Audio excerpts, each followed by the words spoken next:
ធនាគារវិញយើងខ្ញុំពិតជាមានសេចក្តីសំណោះរីករាយនិងសទ្ធាជ្រះថ្លាយ៉ាងក្រៃលែងដែលបានបន្តដើរតួនាទីជាអ្នកផ្ដើមបុណ្យក្នុងកម្មវិធីបុណ្យផ្កាប្រាក់មហាសាមគ្គីឆ្នាំទី13ដើម្បីរៃអង្គាសថវិកាដល់មន្ទីរពេទ្យកុមារអង្គរឆ្នាំនេះក៏ជាឆ្នាំទី7ផងដែរដែលធនាគារវិញបានចូលរួមគាំទ្រនិងរួមចំណែកយ៉ាងសកម្មក្នុងសកម្មភាពសប្បុរសធម៌ដ៏មានអត្ថន័យនេះធនាគារវិញនៅតែបន្តគាំទ្រមន្ទីរពេទ្យកុមារអង្គរព្រោះយើងជឿជាក់យ៉ាងមុតមមទៅលើសកម្មភាពរបស់មន្ទីរពេទ្យក្នុងការផ្តល់សេវាព្យាបាលថែទាំសុខភាពកុមារកម្ពុជាដោយឥតគិតថ្លៃ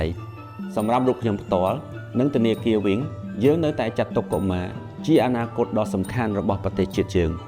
ដូច្នេះការចូលរួមឧបត្ថម្ភរបស់យើងម្នាក់ៗគឺជាការចូលរួមសង្គ្រោះជីវិតកុមាររាប់ពាន់នាក់ដែលកំពុងត្រូវការជំនួយជាចាំបាច់នេះក៏ជាផ្នែកមួយនៃទំនួលខុសត្រូវសង្គមដែលធនាគារវិញតែងតែប្រកាន់ខ្ជាប់ជានិច្ចជាចុងក្រោយខ្ញុំបាទសូមគោរពអញ្ជើញនិងអំពាវនាវដល់សប្បុរសជនទាំងអស់ទាំងក្នុងនិងក្រៅប្រទេសសូមចូលរួមចាប់មគ្គផលនិងបរិច្ចាគថវិកាតាមកម្លាំងសទ្ធាជ្រះថ្លារៀងៗខ្លួនលោកអ្នកអាចចូលរួមបរិច្ចាគបានយ៉ាងងាយស្រួលតាមរយៈភ្នាក់ងារវិញនៅទូទាំងប្រទេសឬតាមរយៈកម្មវិធី Wing Bank App ដោយផ្ទាល់ឬតាមរយៈ KHQR របស់មន្ទីរពេទ្យនៅធនាគារវិញសូមអរគុណ